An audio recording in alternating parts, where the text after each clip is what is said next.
What up? Shit, forgot where I was going. 1 second, I'll be right back.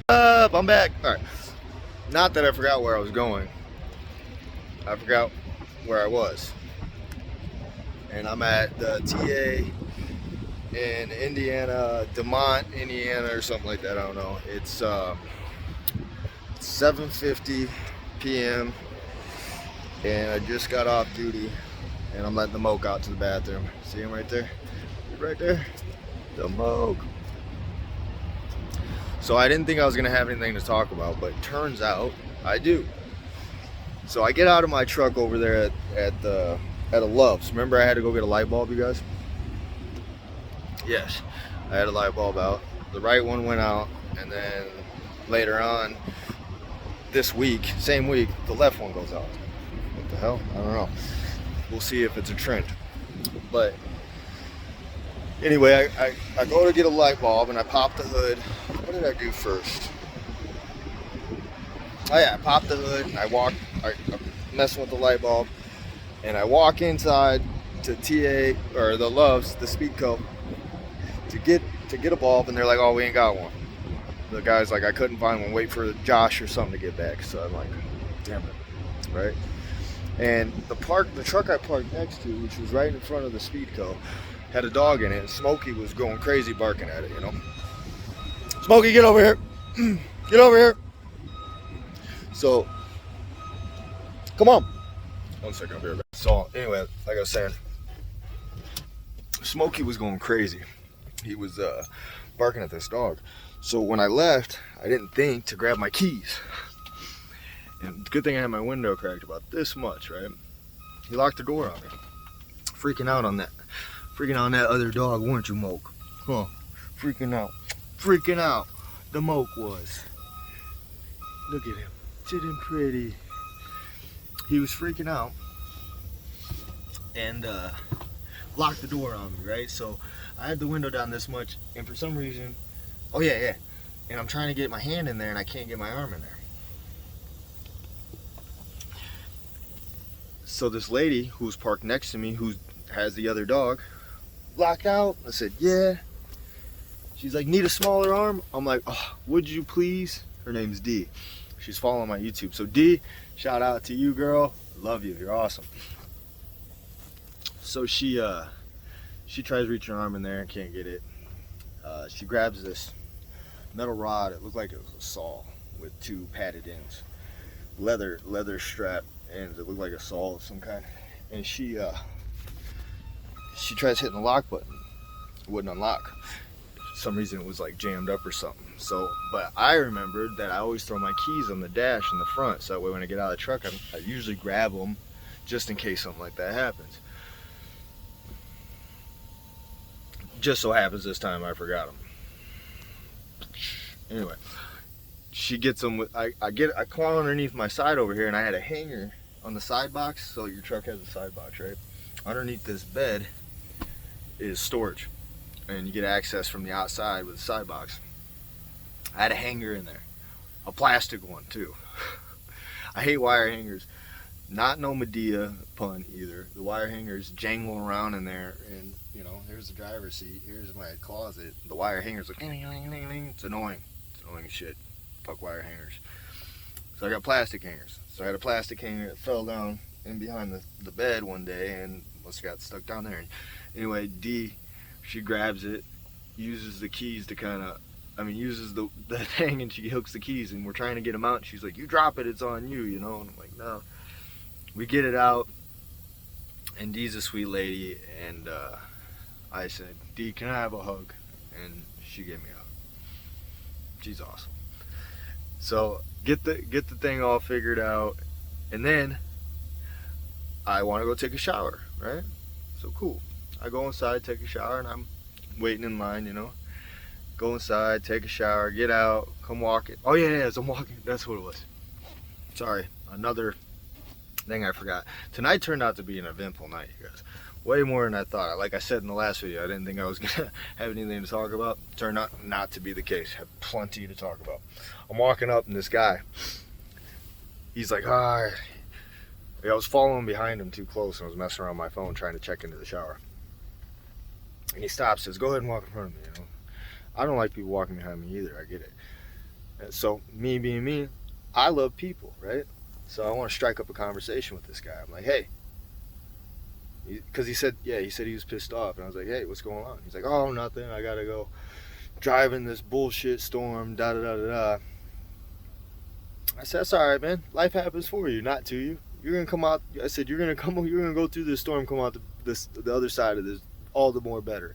He's like, oh, save that for the younger cats, you know. And I'm like, I would do it. He's like, well, you're a younger guy, you know. I said, well, I've been driving for almost 7 years. He's like, oh, well, I've been driving for 7 years. I said, well, maybe I'm not a younger cat, you know. Anyway, I just shook his hand, told him to have a good night. Hopefully change his attitude, you know. And then I get in the shower after that scenario. I hop in the shower and I get all cleaned up and I walk out and I got some new gloves because mine got holes in them, and these are winter gloves, so like when it's a little warm outside, the material inside sticks in my hands and the whole glove gets pulled inside out. I know you guys know what I'm talking about. It sucks, pisses you off, right? You're like, you're trying to get your fingers back in the glove and you can't get the glove back on. And when you're working, you don't want to waste your time digging around in the damn glove trying to get your fingers back in them, right? So anyway, my other leather ones had a hole in them. I'm gonna toss those ones. Nah, I'll probably keep them because it's always nice to have spares. Anyway, it's got a hole in the finger, just one finger, so I'll probably just keep them. But I get done with the shower, I'm walking out, gloves in hand, get back into the truck, and oh yeah, remember the guy Josh at the Loves where the other guy needed Josh to come try to find it because he couldn't find it? Well, as I'm walking in there, Josh was walking out, and before I got in the shower, I mentioned to him, this story's all jacked up, you guys. It's just, I'm way off. I should have wrote it down first, you know, the process. I'm a horrible storyteller. I journal, and when I journal, I'm constantly editing it. Them always look right, but only because I edit them, right? I'm like, oh shit, this goes here, you know. I'm not good on the whim. I'm a better writer.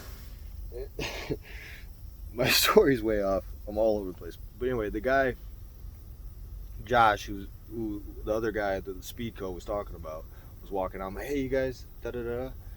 He's like, yeah. I was like, I need this bulb. It's an H11. He's like, I'll have it on the counter for you.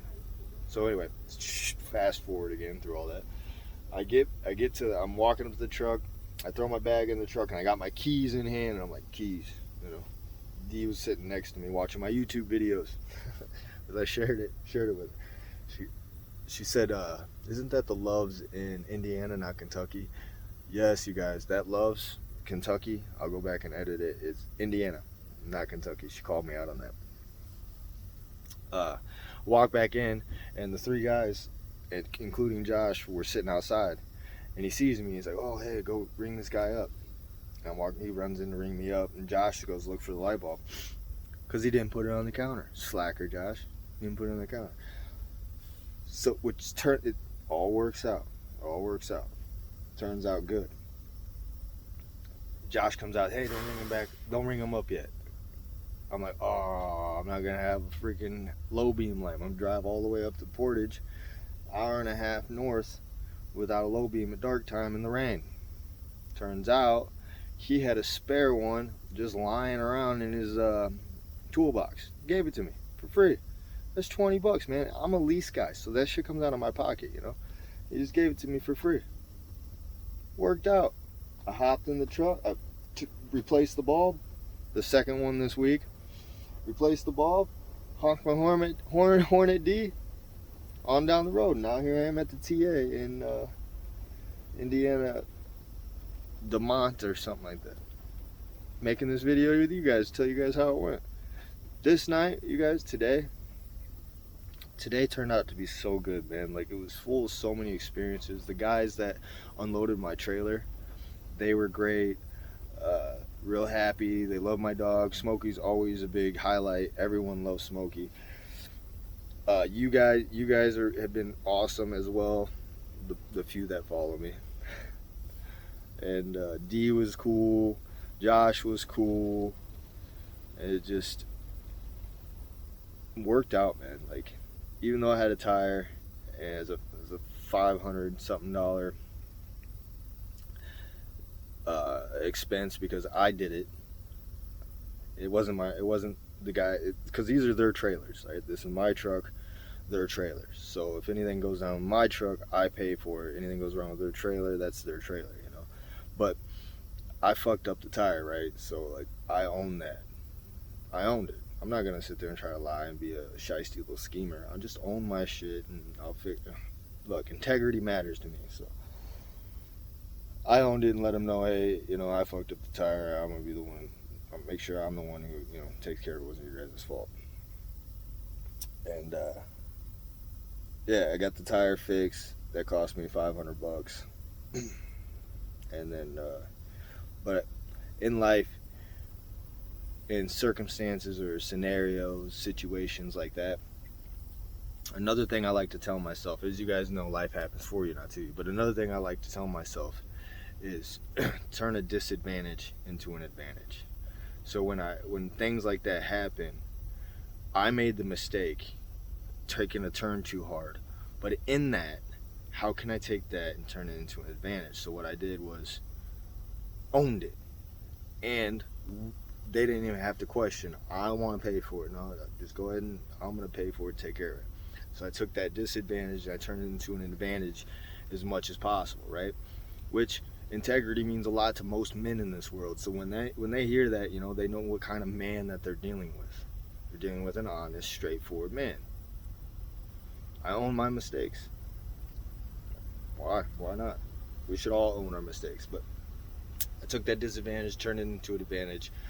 I live life trying to look at, smile, and encourage other people. And just today was a great experience. It was just, I experienced life, man.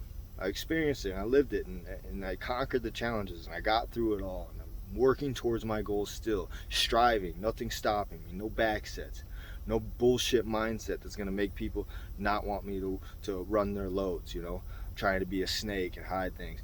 You just keep conquering these things, man, becoming better on the outside, on the other side of it all. Just love this shit. Anyway, guys, life happens for you, not to you. Have a good night.